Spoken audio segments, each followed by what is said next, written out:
विधानसभा चुनावों के मद्देनजर इन दिनों हरियाणा की धरती में कई दिग्गज चुनावी जनसभा को संबोधित करने के लिए पहुंच रहे हैं। सभी पार्टियों की ओर से चुनावों में जीत हासिल करने के लिए जोर आजमाइश की जा रही है।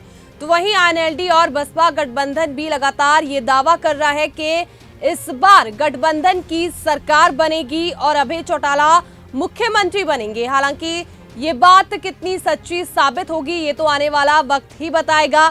खैर, आपको जानकारी दे दें कि करनाल के असम में यूपी की पूर्व उप मुख्यमंत्री मायावती पहुंची थी। उनके साथ इनेलो महासचिव अभय चौटाला भी मौजूद रहे। तो वहीं जनसभा को संबोधित किया गया। इस दौरान मायावती ने मंच से ये ऐलान कर दिया कि इस बार प्रदेश में गठबंधन की सरकार बनेगी और अभय चौटाला मुख्यमंत्री बनेंगे। इसके अलावा आईएनएलडी बसपा गठबंधन की ओर से तमाम तरह के वादे जो है वो जनता के साथ किए गए। साथ ही अपना संकल्प पत्र भी बसपा और आईएनएलडी गठबंधन की ओर से जारी किया गया। अभय चौटाला ने कहा कि सरकार बनते ही 1 तारीख को फ्री सिलेंडर घर पहुंचाएंगे। नमक मिर्च के लिए महिलाओं को 1100 रुपए दिए जाएंगे। पूरे हरियाणा में बिजली फ्री कर देंगे और बिजली के मीटर मनोहर लाल खट्टर के घर के दरवाजे के बाहर लटका देंगे। उन्होंने कहा हर घर में एक व्यक्ति को सरकारी नौकरी देंगे। युवकों को 2100 रुपए बेरोजगारी भत्ता दिया जाएगा। इस मौके पर बसपा सुप्रीमो मायावती और इनेलो नेता ने संयुक्त उम्मीदवार गोपाल राणा के लिए लोगों से वोटों की अपील की। गोपाल राणा 2019 में बीएसपी की टिकट पर चुनाव लड़ चुके नरेंद्र राणा के बेटे हैं। नरेंद्र राणा पिछले चुनाव में कांग्रेस प्रत्याशी के मुकाबले बहुत कम वोटों से हारे थे। फिर कांग्रेस के लोग वायदे करके कहीं मतदाता को लुभाना चाहते हैं। इनसे वायदे पूरे नहीं हो सकते। इनकी नीयत ठीक होती तो 10 साल पहले पूरे करते। अगर कोई वायदा पूरा करेगा तो इंडियन नेशनल लोकदल पार्टी और बहुजन समाज पार्टी की सरकार बनने के बाद हम लोग आपसे किए हुए वायदे पूरे करने का काम करेंगे। मैं आपसे एक बात पूछना चाहता हूं, हम आपके सामने जो भी वायदा करेंगे, क्या आप लोगों को हमारे ऊपर इस बात का विश्वास है कि जो बात आज मैं आपके बीच में कह करके जाऊंगा, सरकार बनने के बाद उसको पूरा करने का काम करूंगा? अगर आपको विश्वास है तो एक बार बोल करके कहो कि हमें आप पे विश्वास है। अगर आप हमारे ऊपर विश्वास करते हो तो आज आपसे वायदा करके जाते हैं कि सरकार बनने के बाद जो 100 रुपया पेंशन चौधरी देवीलाल ने शुरू करी थी, उस पेंशन को बढ़ाएंगे। 7500 रुपया महीना करके हमारे बुजुर्गों का मान सम्मान बढ़ाएंगे। आप हमारे पे विश्वास और भरोसा करते हो तो मैं पढ़े लिखे नौजवान बच्चों से वायदा करता हूं और कहता हूं, आपको चिंता करने की जरूरत नहीं है। 2 लाख नौकरियों के पद हरियाणा प्रदेश में खाली है।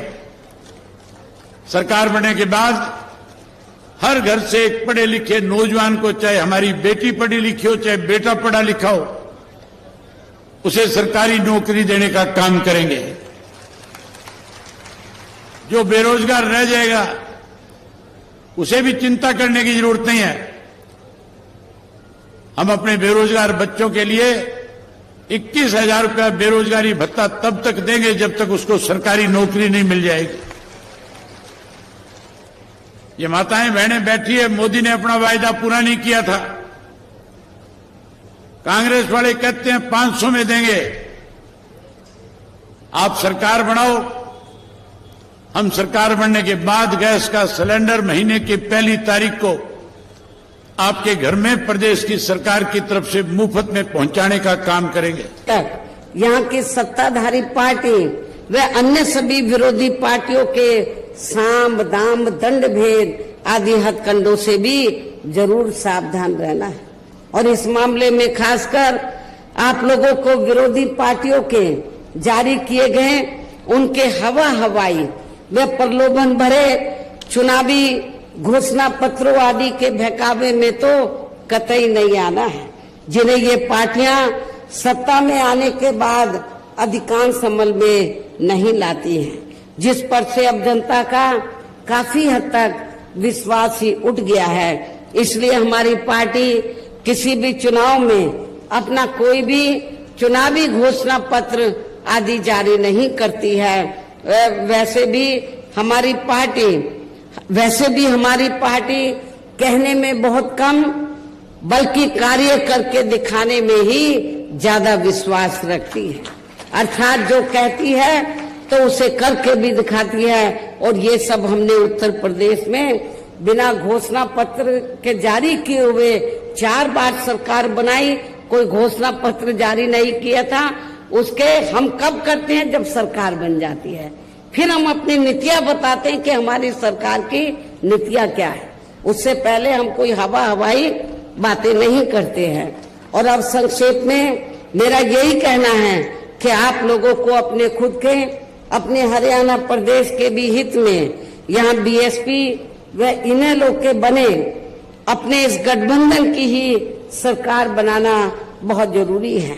और अब आप लोगों को अपने इस गठबंधन के उम्मीदवारों को ज्यादा से ज्यादा कामयाब बनाना है, जिसके लिए बीएसपी के उम्मीदवारों को हाथी चुनाव चिन्ह के सामने वाले बटन को दबाकर तथा राष्ट्रीय लोकदल के उम्मीदवारों को चश्मा चुनाव चिन्ह के सामने वाले बटन को दबा के उन्हें जरूर जिताना है।